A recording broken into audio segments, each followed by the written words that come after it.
Brought to you by V-Guard, co-powered by Sensodyne. Baramati Lok Sabha मतदारसंघासाठी आज प्रचाराचा तोफा ज्या आहेत त्या थंडवणार आहेत। एकूणच कसा प्रचार झाला या संदर्भात बोलण्यासाठी आपल्या सोबत आमदार रोहित पवार आहेत।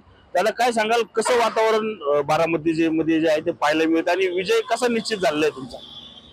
खरं तर बारामती लोकसभा मतदारसंघाचं जे इलेक्शन आहे सामान्य लोकांनी हातात घेतलेलं आहे। सामान्य कार्यकर्ते पवार साहेबांसाठी आणि सुप्रियाताईंसाठी ते लढत आहेत आणि एका विचारासाठी लढत आहेत। जेव्हा लोक इलेक्शन ताब्यात घेतात तेव्हा लीड वाढल्याशिवाय राहत नाही आणि आम्हाला विश्वास आहे प्रत्येक गावातून गेल्या वेळेस जेवढी सुप्रियाताईंना लीड होती ती लीड अजून कशी वाढेल यासाठी सगळेच प्रयत्न करतील, शहरातून प्रयत्न करतील आणि सुप्रियाताई 3 ते 3.5 लाखाली तिथून खासदार झालेला आपल्या सगळ्यांना बघायला मिळेल। दादा, आपण पाहिलं तर संपूर्ण या प्रचार सभेदरम्यान मोठ्या प्रमाणात जे आहे ते आरोप प्रत्यारोप झाले, त्यामध्ये परिवाराचा कुठं काय वेगळा संबंध आला नाही किंवा कुठलं वितुष्ट असं निर्माण झालं असं वाटलं का तुम्हाला एकूणच या प्रचार सभेदरम्यान? आता अजितदादा भाजप बरोबर गेलेले आहेत।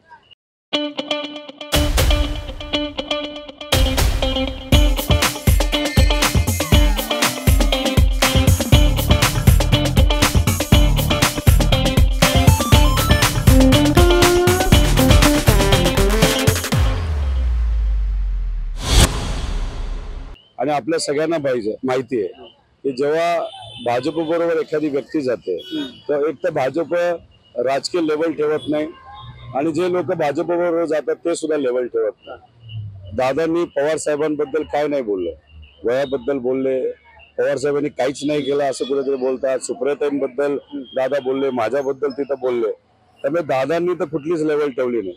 आम्ही तरी काही प्रमाणात लेवल ठेवून तिथं विकास आणि या विषयावर तिथं बोलतोय, पण मला एकच माहिती आहे की दादांनी भूमिका का बदलली आणि भाजप बरोबर का गेले हे लोकांना माहित आहे आणि ही गोष्ट माहित असल्यामुळे लोकांना दादा जे बोलतात ते पटत नाही, म्हणून मी तुम्हाला सांगतो लोकांनी हे इलेक्शन ताब्यात घेतलं। दादा, मोहित कंबोज जे आहे ते भाजपचे नेते त्यांनी एक असं गौप्यस्फोट केलाय की काही दिवसातच पवार आणि ठाकरे या गटाकडून एक महिला पदाधिकारी आणि एक महिला IPS अधिकारी जे आहे त्यांनी एक कट रचला होता फडणवीसांविरुद्ध। त्याचा मोठा गौप्यस्फोट जे आहे ते आता येत्या काही दिवसात ते करणार आहेत। काय नक्की वाटतं, कसला गौप्यस्फोट आणि कसला कट असला नाही?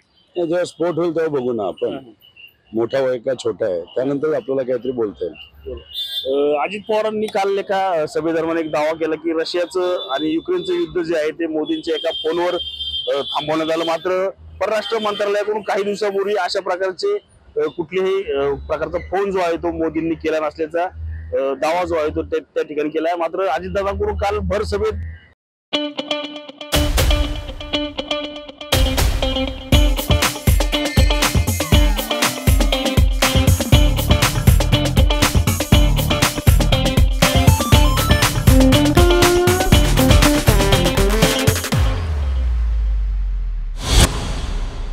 त्याची पुनरुच्चार जो आहे तो केलेला आहे की युक्रेन आणि रशियाचं युद्ध जे आहे त्यांनी थांबवलेलं आहे। आता कसं आहे, दादा हे बोलायला राहणार नाही की यंदा जो पाऊस जास्त होणार आहे आपल्या महाराष्ट्रात आणि भारतात, तर दादा उद्या जाऊन हेही म्हणतील तो पाऊस मोदी साहेबांमुळेच होणार आहे। तर काय आहे, आता दादांना मोदी साहेबांच्या बद्दल 4 गोष्टी चांगल्या बोलल्याशिवाय होणार आहे का?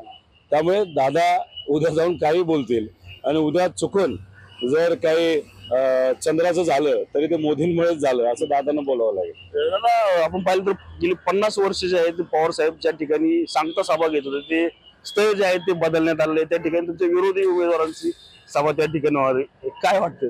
पार्टी चोरली, चोरलं, चिन्ह चोरलं, राजकीय यंत्रणा चोरली, जे शेवटची सांगता सभा होतं ते ठिकाण सुद्धा चोरलं। ते किती चोरी केली तरी विचार पवार साहेब आणि सामान्य लोकांना, सामान्य कार्यकर्ते हे तर चोरता येणार नाही ना। काल शरद पवारांनी एक सांगितलं की माझ्या बंधूंचं ऑपरेशन जे आहे ते मुंबईत झालं, त्यावेळेस अजितदादा पाहिलं नाही आले, नक्की ते बंधू कोण आणि कसलं ऑपरेशन झालं ते काय नक्की होतं? मला या बाबतीत काय बोलता येणार नाही, पवार साहेबच योग्य पद्धतीने या बाबतीत बोलू शकतो। किती विजयाची खात्री वाटते तुम्हाला? नाही, लीड 3 लाख मिळेल का 3.5 लाख मिळेल एवढंच आहे, कारण स्वाभिमानी लोक आहे तिथे।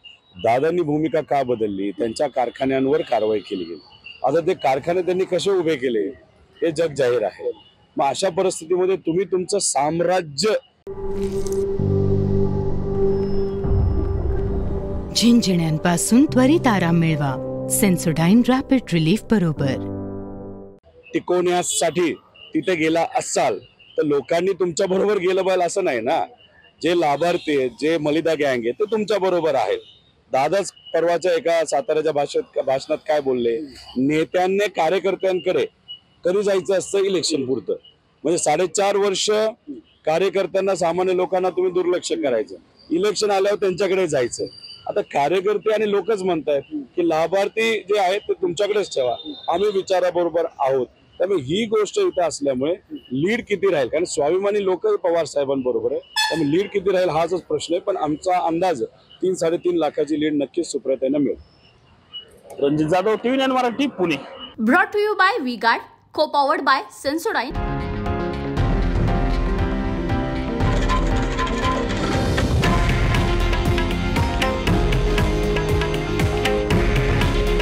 हे आहे देशातील नंबर 1 न्यूज नेटवर्क आणि आपण पाहत आहात TV9 मराठी.